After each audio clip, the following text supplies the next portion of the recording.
Hai, ini hari kedua gue latihan.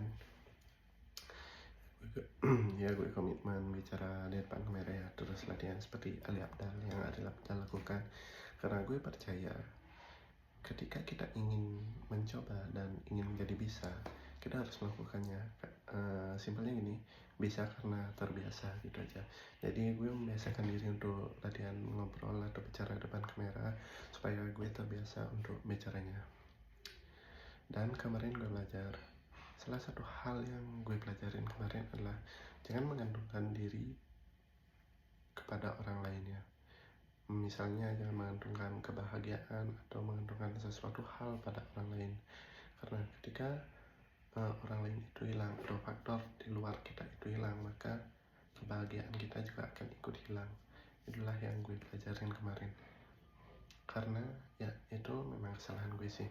Gue terlalu menggantungkan kebahagiaan kepada hal yang berada di luar kendali gue atau hal-hal yang berada di luar atau eksternal.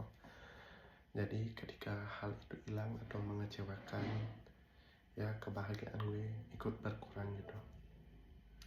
Ya, bukan sepenuhnya kesalahan sih. Itu bisa jadi gue anggap sebagai pelajaran hidup yang bisa gue pelajarin. Kalian juga bisa belajar dari sana. Karena ada ya satu buku yang pernah gue baca, Berani Tidak Disukai. Di sana diajarkan ketika kita menggantungkan kebahagiaan kita kepada orang lain atau hal-hal yang berada di luar kendali kita atau di luar itu, ketika sesuatu hal itu hilang, jadi kita akan merasa unhappy gitu, tidak bahagia.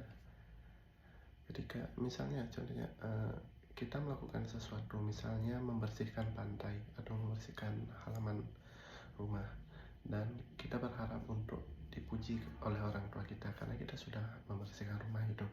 Tapi ketika pujian itu hilang, yang akan terjadi adalah kekecewaan. Kita akan merasa kecewa karena pujian itu tidaklah datang.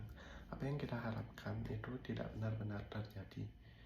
Itulah yang membuat kita kecewa atau bisa membuat kita tidak bahagia gitu. Jadi jangan menggantungkan kebahagiaan kita kepada orang lain. Intinya gitu aja.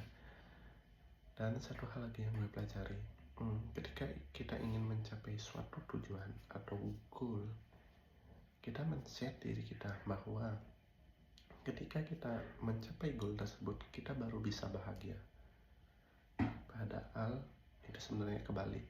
Kita bisa bahagia di proses mencapai goal kita. Supaya apa? Ya supaya kita bahagia aja. Simpel. Supaya kita bahagia. Ya supaya gimana ya? Gue ngerti tapi agak susah jelasinnya. Kita nggak boleh bahagia ketika kita mencapai goal kita. Kita harus bahagia saat kita berproses mencapai goal kita. Intinya itu aja. Karena ketika kita sudah mencapai goal kita, ternyata kita tidak bahagia juga karena ada goal yang lebih besar lagi. Jadi pertanyaannya, kapan bahagianya? Itu aja. Jadi kita berhak bahagia saat kita berproses mencapai atau berproses mencapai goal kita. Kita harus bahagia menikmati prosesnya, menikmati langkahnya, apapun yang terjadi. Kita harus bahagia. Kita harus bisa menyikapinya, bertindak menyikapinya. Dan satu hal lagi yang bisa kita pelajari adalah filosofi Stoa. Ya, itu filosofi yang sangat penting sih. Ya, makanya gimana? Sangat bermanfaat untuk kehidupan kita.